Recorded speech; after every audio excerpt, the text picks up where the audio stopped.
Right. Let's dive into this whole Gen Alpha thing, huh? Who they are, what makes them Yeah. tick, and why you should care about this generation that's, about to kind of redefine the world. Totally. Our source material today is excerpts from genalpha.pdf. It's a white paper by Elena Badea. Oh, okay. She's a managing director at a business solutions company. Gotcha. So it's really aimed at HR managers, Uh, which is interesting, right? It's like yeah. we're getting a sneak peek into how companies are already like prepping for this next wave of talent. Right. And get this, Gen Alpha will be entering the workforce in less than a decade. Oh, wow. It's crazy how time flies, right? It really does. So this deep dive is your, express ticket to understanding them. Awesome. So, when we talk about Gen Alpha, the term digital native gets thrown around a lot. Oh, yeah, for sure. But I feel like it's more than that, right? Totally, yeah. It's like, imagine growing up with AI like Alexa as a normal part of life. Right. Like from day one. Yeah. That constant interaction with technology shapes everything. Their learning styles, expectations about the world, like literally everything. It's true. It's like I remember getting my first smartphone and being totally blown away, Yeah, I know. But for them, it's like breathing air. You know what I mean? Yeah, totally. Speaking of learning, the white paper dives into how Gen Alpha's education looks completely different from, what we're used to. Oh, interesting. They're learning through gamification, using virtual reality in classrooms. There's a huge emphasis on STEM subjects. Wow. It's like they're learning to code before they can even tie their shoes, Yeah, it makes you think about how we'll need to adapt, right? Future training programs, onboarding processes. I mean, think about it. By the time they're 8 years old, they've already had more experience with video conferencing than most adults did before the pandemic. That's such a good point. It's crazy. Okay, but here's where it gets really interesting. Okay. The paper points out this paradox. Gen Alpha is globally connected through technology, but they still crave genuine human connection. It's fascinating, right? This tension. Totally. How do you design workplaces and company cultures that cater to both those needs? I mean, this generation is pushing us to find a balance between digital and human interaction in a way we haven't had to before. That's so true. And we can't forget about their parents, Oh, right. Gen Alpha's parents are mostly millennials, and they're passing down their values, like social awareness, a love for lifelong learning, and a strong desire for meaningful work. Right. All those things. It's not just about a paycheck for this generation, They want to make a difference in the world. That's something any company hoping to attract top Gen Alpha talent will need to keep in mind. 100%. The white paper doesn't shy away from the potential downsides of growing up digital either. Right. It talks about the risks of a sedentary lifestyle and the importance of balancing screen time with real-world activities. That makes you wonder, how can we create work environments that support both physical and mental well-being for this generation? Maybe promoting healthy habits and a balanced lifestyle will become even more crucial for employers in the future. Absolutely. And get this, on the flip side, Gen Alpha is already wielding serious influence over family purchases, especially when it comes to digital goods and services. They're growing up with these personalized digital experiences, Yeah. And they expect that level of tailoring in everything they do and consume. It's a critical trend, really, for anyone involved in marketing or product development. I remember reading about a company that actually created a virtual reality game to onboard new Gen Alpha employees. Oh, wow. They used it to teach them about the company culture and their roles in a fun and interactive way. Talk about thinking outside the box, right? That's wild. That's really cool. It is. That's a great example of how companies are starting to adapt, But there are still challenges, though. The paper doesn't sugarcoat it. Their attention spans might be shorter thanks to those same personalized digital experiences, and yet their expectations are sky high. It's such a challenge then. How do we capture their interest and meet their needs if we can't rely on the same old methods of communication and content creation? We've got to be creative, engaging, and we've got to get to the point quickly. That's a tall order. It is, but I think it's one that companies are starting to realize is essential for success. Totally. And speaking of adapting, the source has some really interesting recommendations for attracting Gen Alpha. Oh, yeah. It talks about leveraging digital storytelling, showcasing company purpose, and even gamifying employer branding. Interesting. So it's about meeting them where they are, right? Online, on their terms, and showing them your company isn't just about making money, it's about making a positive impact on the world. That resonates deeply with them. Yeah. Before we dive even deeper into these strategies, I want to take a moment to connect this back to you. Yeah. As someone who's, already familiar with this generation, what's stood out to you so far? What's resonated with you the most about their characteristics, their upbringing, or the challenges and opportunities they present? That's a good question. Um, yeah, I mean, a lot to think about for sure. I think what's really fascinating to me is just how much their constant interaction with technology really has shaped them, Yeah. like fundamentally. It's wild. It is. It really is. And Elena Badea, she outlines this really well in the white paper, Right? about how it influences everything, their learning styles, expectations, even how they approach like problem solving. I think their brains are like literally wired differently, right? In a way, yeah. I mean, think about it. They've grown up with instant access to information, on-demand entertainment. Everything's personalized, tailored just for them. So, like, how does that translate to the workplace then? Good question. I mean, like, for companies, what does it mean for companies like yours? Well, I think for starters, they're going to expect that same level of like seamless tech integration in their jobs. Makes sense. Right. They won't be impressed by outdated systems or processes that slow them down. Totally.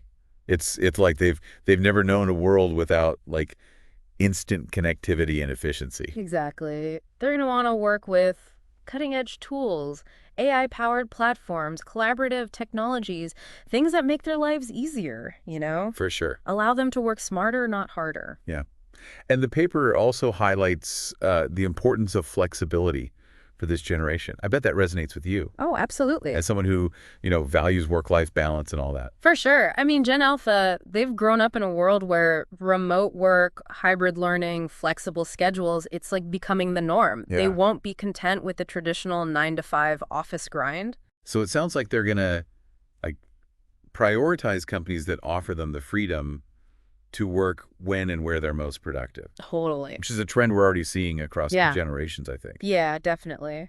And it goes even deeper than that, though, Yeah. Badea, she makes a great point about Gen Alpha being incredibly purpose-driven. Like, they want to work for companies that align with their values, Right. that are actively making a positive impact on the world. So it's not just about earning a paycheck then. Yeah. It's like about making a difference, feeling like their work has meaning. Precisely. Yeah. They want to contribute to something bigger than themselves. I love that. Yeah, it's pretty admirable. And it's a challenge to companies It is. to actually step up and show their commitment to these causes that Gen Alpha cares about. So how can companies adapt then?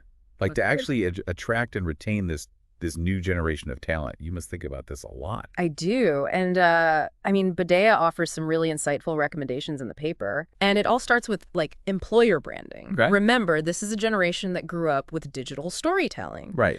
They consume information through short, engaging content.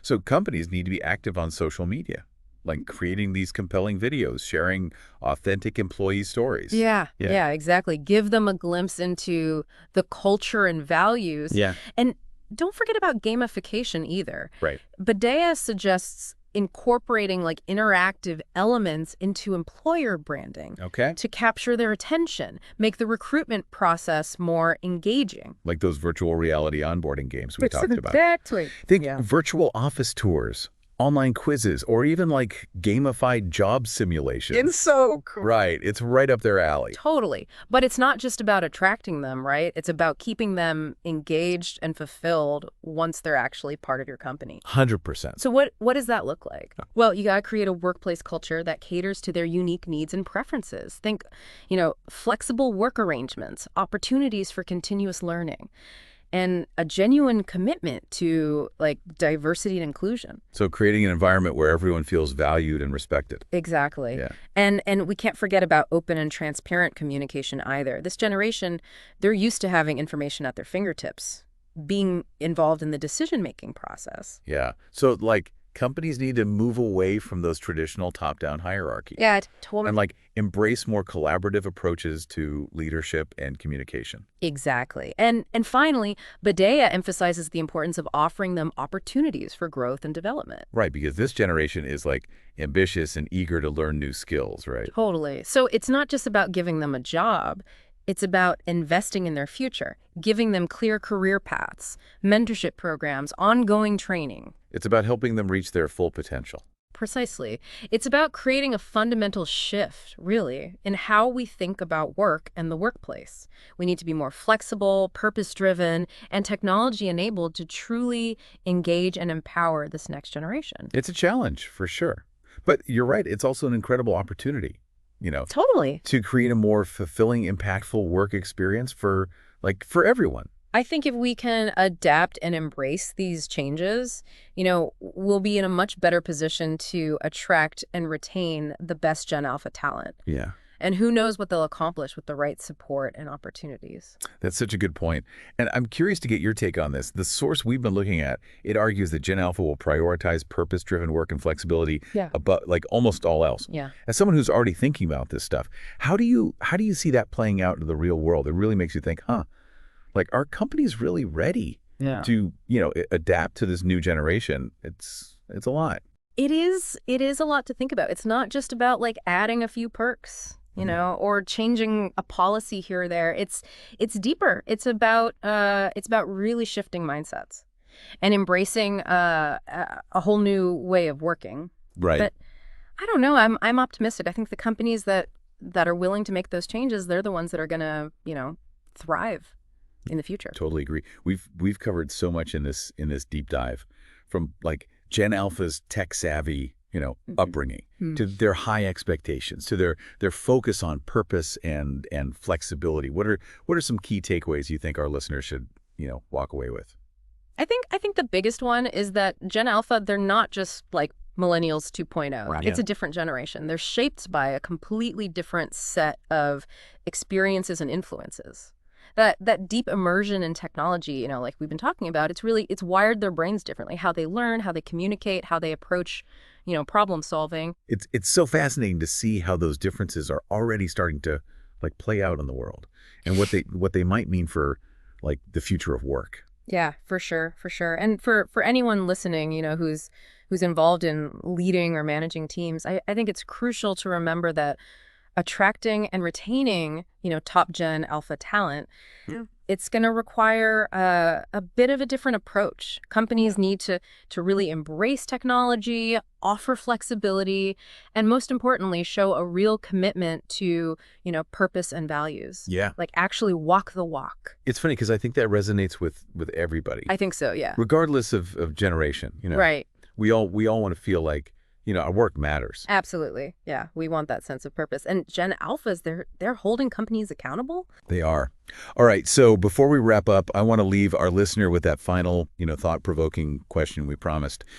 The source we've been exploring, it argues that Gen Alpha will prioritize purpose-driven work and flexibility above almost all else. Yeah. So thinking about your own career path, and knowing what we've talked about today about how Gen Alpha is going to impact the working world, what are some things you might need to, adapt or change to really thrive in this new environment? That's a great question to kind of ponder, Yeah. It's definitely something for all of us to really consider as Gen Alpha's influence continues to grow. It's been so fun. This has been a really fascinating deep dive. I hope this conversation has, given you some new insights, some new perspectives on this emerging generation. Yeah, I hope so too. It's been a pleasure chatting with you. Thanks for joining us on this journey into the world of Gen Alpha. Until next time, keep diving deep.